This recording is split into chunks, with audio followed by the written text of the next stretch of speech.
All your games belong to us. Hey guys! Let me fuck that up. Chrono Trigger Let's Play, Episode 2. Yep. For those of you who are still watching, who have not played this game before, what happened last time is we met our character Marl here, joined our party. Yep. We're waiting for Luca to join our We're just party, messing which we around know is going to fair happen. now. And yep, waiting for Marl. Did a little bit of grinding last episode, very little. Yeah.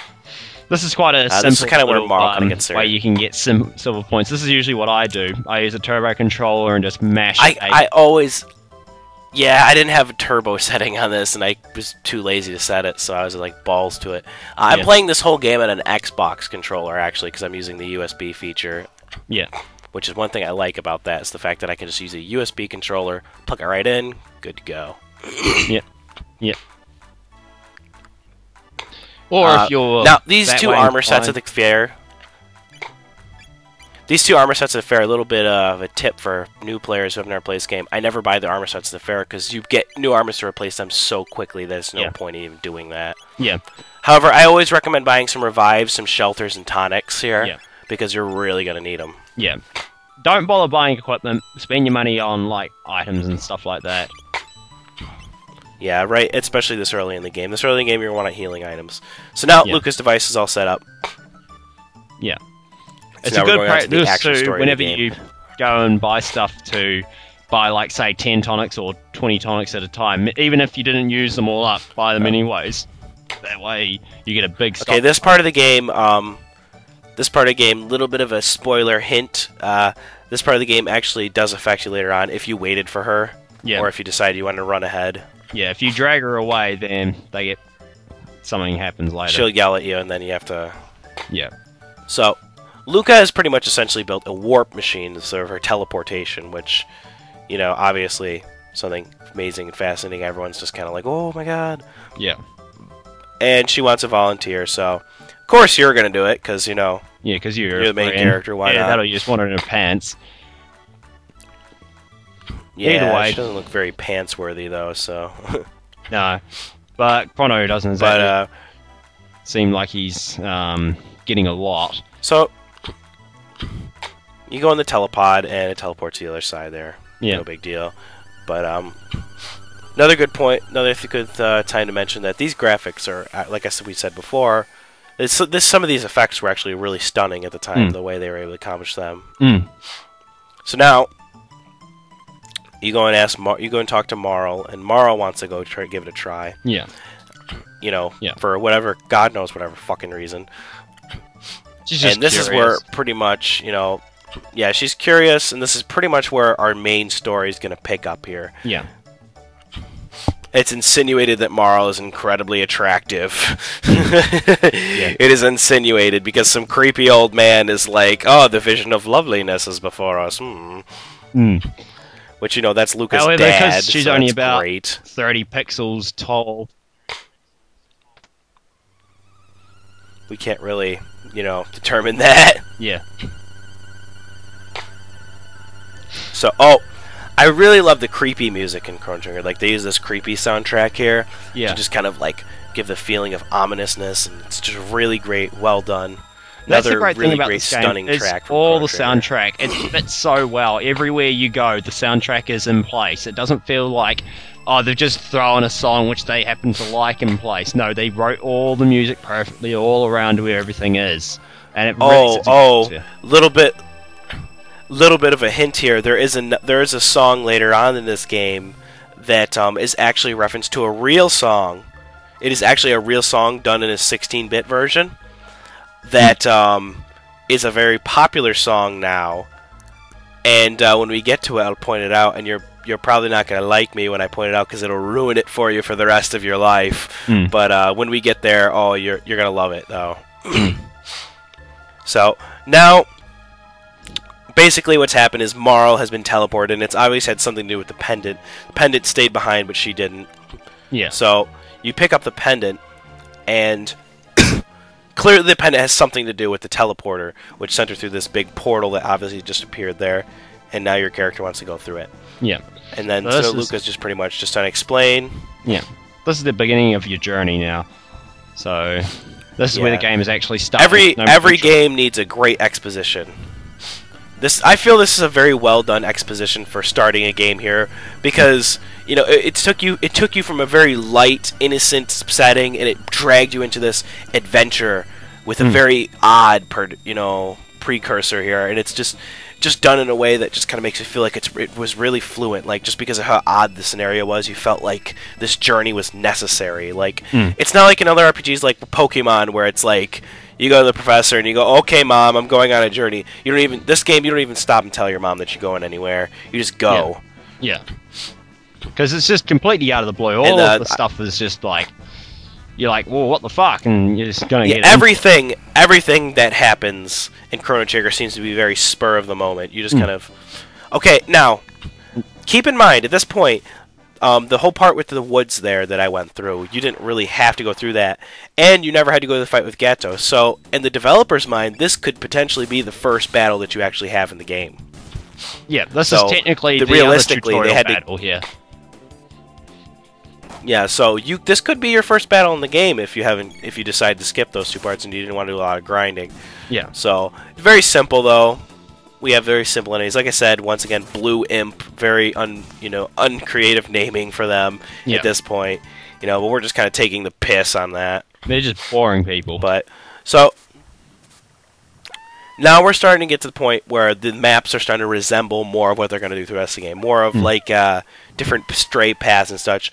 The one thing I like about the maps in this game is that they're creative enough to where you look around a little bit to where you want to go, but they're not so complex to where it's like you constantly are forgetting where you're never going getting lost in this game. It's like, quite linear, but it's also, it doesn't look like it's just a straight path all the way there.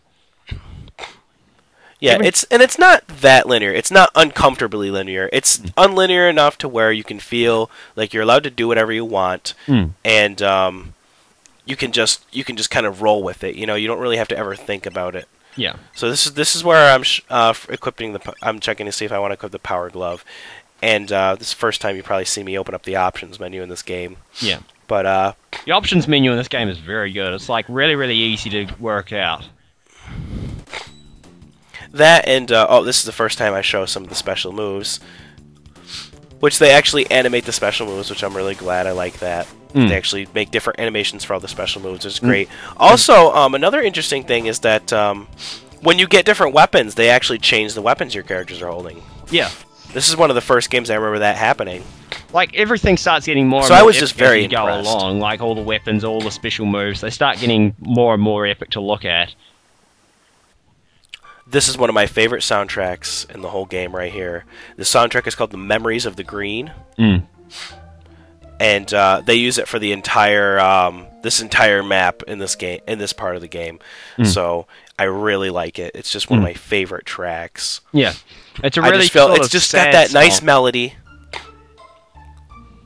Because this is a sad time. This is a time of so now this is now obviously this is kind of hinting that we're not where we used to be right there. Yeah. So, yeah, like this is where your house should be. And when you go out, when you go out on the map there, you'll notice that everything looks a little bit different, and there's like that misty kind of thing going on there. And then you start talking to these people, Millennium Fair, and now we found out, oh no, it's year 600. We are 400 years in the past, which, hint, this game's about time travel. Yeah. For those of you who did not know that at this point, thus the name Chrono Trigger, Chrono being related to Cronus, I believe, the god of time. And that's where like, Chrono gets his name. You talk about Chrono Trigger to people, and you're like, oh, what's it about? And you got to say, well, it's about a lot of things. Because one thing that comes to mind is time travel, but you say time travel, and it's not really about time travel. Yes, there's a lot of time travel in it, but it's not about time travel. It's just a lot of things all working together. Yeah, plus when you say time travel for what a game's about, people get usually like, oh, that sounds dumb. This is one of the first games actually that came out that actually involved time travel. This was one of the first, and it was done by the guy who did Dragon Ball Z, which Dragon Ball Z did time travel as well, as you recall, which shows that he really, I believe his name is Akira Miyamoto, really had something with for time travel. But the way he executed in Dragon Ball Z wasn't that bad. I felt that, you know, the way he made it make more sense to where it wasn't complicated. Yeah. It gets a little more complicated here in Chrono Trigger as how time travel works, but we'll you know, cross that bridge when we come to it. Yes, the time travel in this game is not overbearing. Like, it feels more like the time travel doesn't feel like it's just meant to confuse you. It feels more like you want to keep going further with it and looking at like what else is going on, so you get a chance to see everything. You know, you want to hear more of that story. You want to hear more of what happened before, more what happened ever. And the way they introduce characters and stuff through the time travel method is just really great. Another major thing is just that this game also takes into account like cause and effect. Like going back in time causes bad things to happen, and sometimes you can also cause good things to happen. And you can start to use that to your advantage later on. Like, for example, you get some items which will appear in the future and as well as in the past. If you pick it up in the past, then obviously it's not going to be in the future anymore. Or you could pick it up in the future and then go back in time and pick it up in the past, and you get both copies of it, sort of thing. Yeah, this is just another really great way of making, you know, just making things more interesting, keeping the game, you know, fluid and interesting. The time travel concept, the time travel concept really kind of grows on you. You really kind of start to love going back and forth through these time periods. Like, I found myself enjoying it very thoroughly, of just going back and forth in time, having a great time with it. Especially when you get up to the other time periods. But well, we started the game in the year 1000, and now we're in the year 600. So we're 400 years in the past right now. And so pretty much we went back in time because Marl got sent through this portal, and we want to go save her. So, and I'm just stopping to pick up some chests here. You know, just I try to pick up every chest that I can see. You know, just you get invited in the castle, and then you just start raiding the shit. You know, like everybody would. Yeah. You know, it's a castle. They must have something nice there. It's okay. It's okay. It's not You're like the hero. You can do that. Yeah. I like how those fucking stairs are useful. Yeah. Considering you can just run up that fucking 2 steps anyways. Yeah. Oh, let me talk to this individual. You know what that means, folks. We're about to get the hero's reward. Hero's reward or for not. absolutely nothing. Or not. Oh, she said come closer. So, we've been fooled. It's actually Marl. She thinks that everyone here seems to think that she's Princess Lean. Well, Queen Lean at this time. But, I knew you'd come for me. We barely know each other. I met you just today, but somehow I knew you'd come and do time travel to save my life. Well, she's got a lot of faith. I met you just today. And here we go, something interesting. Too much, almost too much. I feel like I'm being torn apart. That happens with we around women, baby. And some interesting graphics where she gets torn away through time itself. Well, we're about and then you're just kind of left going like, what happened to that? So you leave, and people are just like, I got so tired of gossip around here, and this because like, were you polite? Yeah, she kind of got ripped through time. Yeah, no biggie. You know, it just happened. Not a big deal. Not that big a deal. We're just. What was that noise that I heard? Normal. Oh, don't worry. It was just time itself tearing apart. That was nothing. Nothing at all. Don't even worry about that. Okay, and here comes Luca to be a plot device. And explain what the fuck just happened. So, just as I thought. So, now we get a little bit of history lesson here. And she looked identical to the castle in our time. So, turns out that Marl is actually Princess Nadia. Yeah. She lied to us about her name. Surprise. Lying bastard. So, her proper name is Marl Nadia. Yeah. But, so she lied to us, told us that she wasn't of royal descent. Well, she didn't tell us that she wasn't of royal descent, she just didn't mention it. Yeah. She's sort of a tomboy and sort of an adventurer, so she gets herself into trouble a lot. Yeah. So pretty much in the past, somebody kidnapped Princess Lean, but she was rescued. Yeah. But since Marl came here, into the past, they actually believe that she's Princess Lean, so no one went to go look for the real one. So you kind of end up buggering up time there, and just, you know. As a result. So now pretty much, now as a result, Princess Lean does not exist. Yeah. And thus Marl does not exist. So now you have to go back